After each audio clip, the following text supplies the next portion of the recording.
સુરત જિલ્લાના અંબિકા તાલુકાના વાસફોઈ ગામે દર વર્ષે હોળીના આગલા રવિવારે ગોળીગઢ બાપુનો મેળો ભરાય છે. દક્ષિણ ગુજરાતનો મોટો મેળો ગણવામાં આવે છે, જ્યાં લાખોની સભામાં શ્રદ્ધાળુઓ અહીં ગોળીગઢ બાપુના મેળામાં ઉમટી પડ્યા હતા. જોઈએ આ ખાસ રિપોર્ટમાં. તહેવારો, ઉત્સવો અને મંદિરોથી પ્રખ્યાત બનેલ દક્ષિણ ગુજરાત અને તેમાં પણ સુરત જિલ્લો મોખરે છે.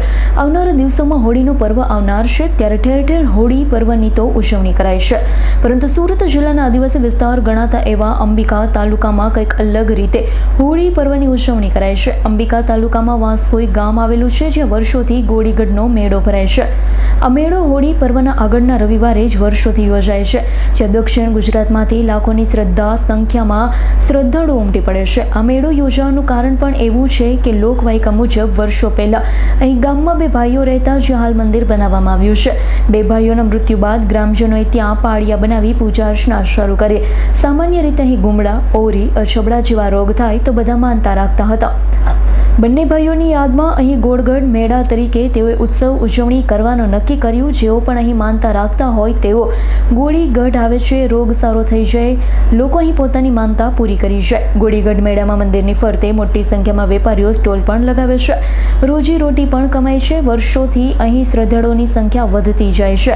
ગ્રામજનોની એવી તો શ્રદ્ધા રહે છે કે શ્રદ્ધાળુઓને અહીં આવન જવનમાં તકલીફ ન પડે તે માટે કેટલાક ખેડૂતોએ પોતાના ખેતરનો ઊભો પાક પણ કાપી પાર્કિંગ માટે જગ્યા કરી આપી છે. મેળો અહીં ભરાતો હોય સુરત નવસા રહેલું છે. મેળામાં સુરત પોલીસ કર્મીઓ ગોળીગઢના મેળામાં લાખોની સંખ્યામાં શ્રદ્ધાળુઓ વહેલી સવારથી ઉમટી પડતા મેળામાં આનંદ પણ જોવા મળ્યો.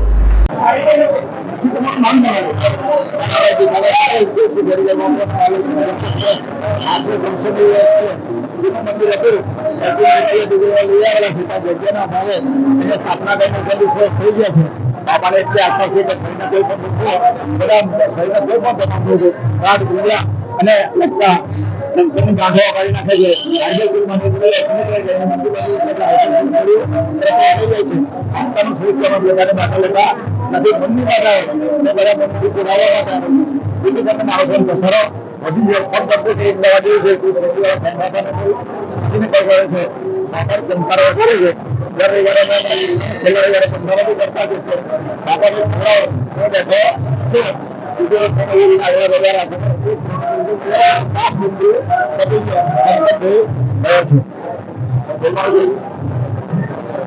Bureau report S9 news Surat. અમારી તમામ માહિતીથી અપડેટ રહેવા માટે જોડાયેલા રહો S9 ન્યૂઝ સાથે.